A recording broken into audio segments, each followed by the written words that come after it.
But since I mentioned Masha Slamovich, this is as good a place as any to talk about this, because she was involved in a major controversy this week. The former TNA Knockouts champion had allegations of domestic abuse levied against her. She was scheduled to challenge Ash by Elegance, the former Dana Brooke, for the title on Friday at the TNA Victory Road pay-per-view, but was pulled from the show, as she was several independent dates that she was scheduled for. I'm not sure if those promotions pulled her or if she pulled herself. TNA definitely pulled her. And that made news in and of itself. Ash by Elegance came out on the show on Friday and vacated the championships, saying that she is no longer able to compete and she would be stepping away from in-ring competition. And it definitely did not come off as a happy announcement for anyone thinking Naomi. Maybe it's a similar type of deal.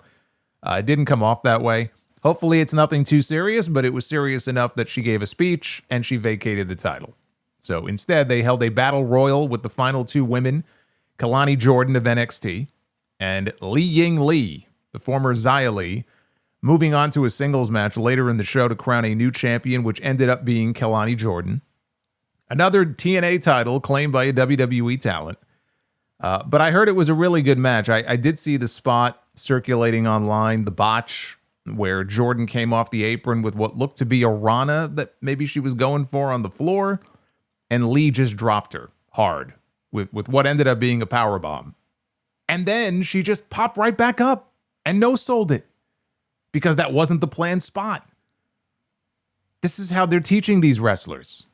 It's like they're not capable of thinking on the fly, which is a terrible quality not to have. Like, if something like that happens, especially as devastating as this looked, fucking sell it. Don't pop right back up like nothing happened just because it wasn't supposed to happen. It happened. Like, even if you just sell it briefly and then pick up with whatever you were supposed to do, fucking sell it.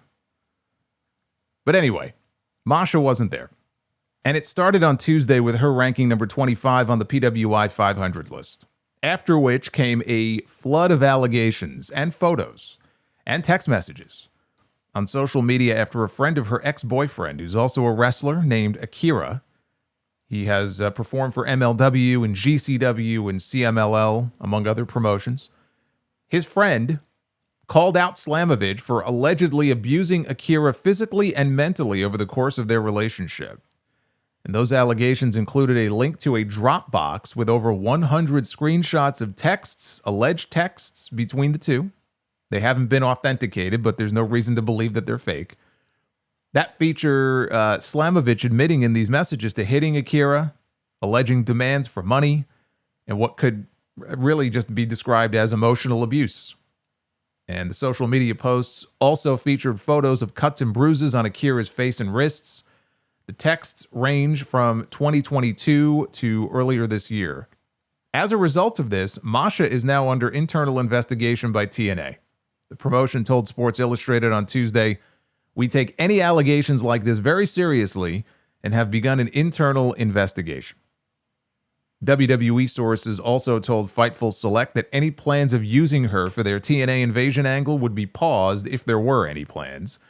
Fightful Select also learned that Masha's contract with TNA is up relatively soon, and it was still up in the air whether or not she would even remain with the company. She was scheduled to lose her TNA Knockouts title match against Ash by Elegance, which of course ended up not even happening. So none of this is a good sign for her future in TNA, or even possibly WWE. Now, Akira posted a statement of his own on social media on Tuesday, admitting that, among other things, that he tried to commit suicide on 3 separate occasions. He said, "I woke up to this and people asking me if I was okay. Kind of want to throw up. Kind of want to go away forever. My friend held back for months because I asked her to, and I would have never said anything. I still really don't want to. I didn't want to lash out in anger because I was angry, suicidal, and depressive since the end of January. I'm not alive, though, if she didn't take my calls every day while caring for her sick grandfather. I'm not alive if my roommate didn't laugh with me at stupid videos daily. I'm not alive if Dale Patricks and Simon Gotch weren't there for me. I gave a lot with little in return. I had a lot of growing up to do, and despite my progression, I was always told I was never doing enough. The things I liked and did were stupid and wastes of time. Things I told about my thoughts on my gender and the confusion I was feeling was turned on me. I was lied to about finances and spent more than I should have because I thought we were struggling together. I almost killed myself 3 times as the life I tried to build with someone was torn apart and I became nothing to that person. It was like a withdrawal. Every time I went to the hospital, that person I put on a pedestal was gone. I didn't matter. I would have never said anything. I only came out with my prior experiences of sexual abuse because I was spiraling alone in Japan. I tried my best, but my best was never good enough, and all my accomplishments and money were nothing but tools for someone else. Many things said in confidence turned and used against me. I can't get that time back. I can't get the money back. I can't get the last 4 years of my life back. I was just trying my best to come back and be with my family and friends and dog and try to get signed. I dreamed of doing things. Maybe it won't happen now. I'm not angry. I'm not sad. Not anymore. I'm apathetic. I've moved on and there's still bitterness in my stomach. I don't let it guide me. I've grown up as a person and a wrestler. I've grown up mentally, physically, and spiritually. I'm still fighting, or figuring rather, things out and have nothing to say to that person. I adored them. I still feel phantom pains in my heart every time I see a photo. They're a part of my life and history. I don't get to where I am now, a mature and thoughtful person with a healthy dose of CTE without the experiences I went through and the isolation I experienced in a foreign country. But it is what it is. Whatever happens, happens. And he followed that up 2 days later with a message where, again, he appreciates everyone coming to his defense. He wishes no ill will on this other person, obviously referring to Masha. He talks about forgiveness. It's a long message, but it's a more sort of positive, uplifting message, a more optimistic message about one of forgiveness and growth. Masha finally responded to all of this with a message on social media on Wednesday night. She said, "Up until the beginning of this year, I was in a toxic and mutually destructive relationship.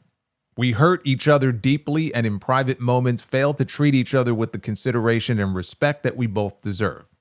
I take responsibility for my actions and I am sorry, embarrassed, and ashamed of the role I played in our relationship and the way things turned out.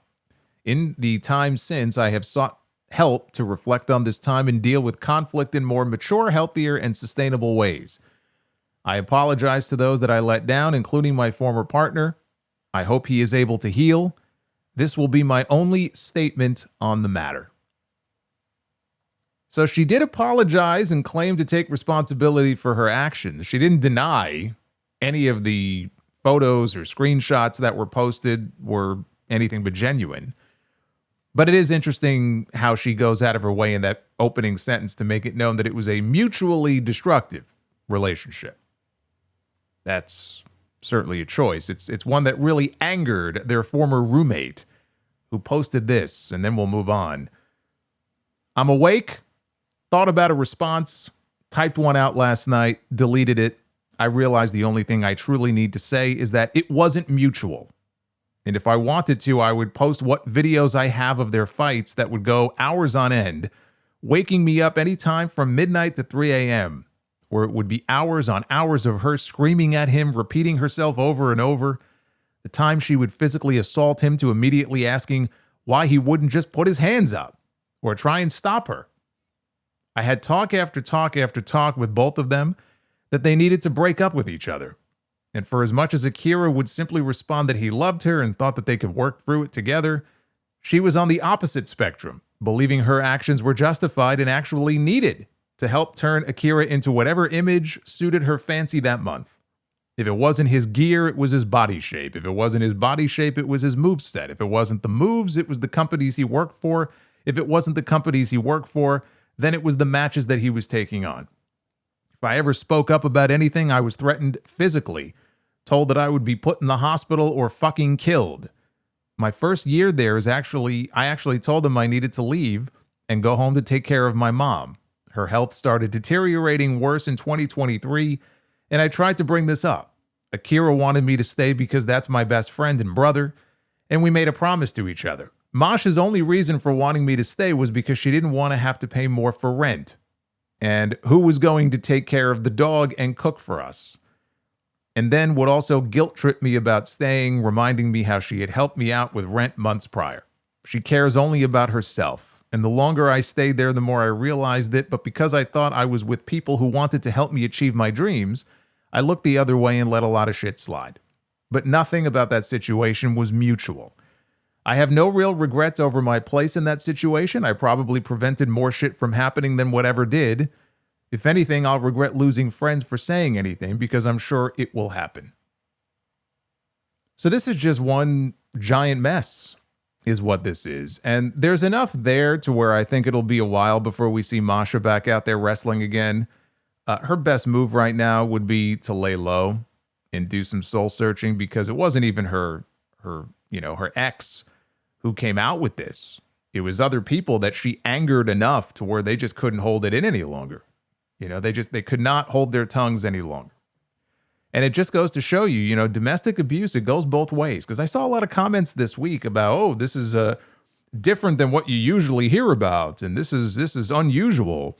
You just assume the victim is the female, right? That's what a lot of people do when you hear a domestic abuse story on the news with a celebrity or an athlete or someone of note, or really any situation, honestly. But it absolutely goes both ways. And I'm sure there's still a stigma attached to that with a lot of men who choose not to out themselves, right, as a victim, because they think that it will somehow make them less masculine. Like, I'm not saying that's the case here, but especially in a business like the wrestling business, or really in sports in general, you don't think that isn't a problem? With guys being afraid to speak up for fear of how they'll be perceived? I'm sure it happens way more than we'll ever know. But abuse, physical or otherwise, is not gender specific.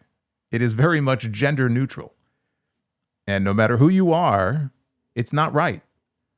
Nobody should have to live like that or feel like they're trapped in a toxic relationship. And if Masha is the monster that these people make her out to be, I can only hope that she learns from this and becomes a better person, because she looks absolutely awful in this entire situation.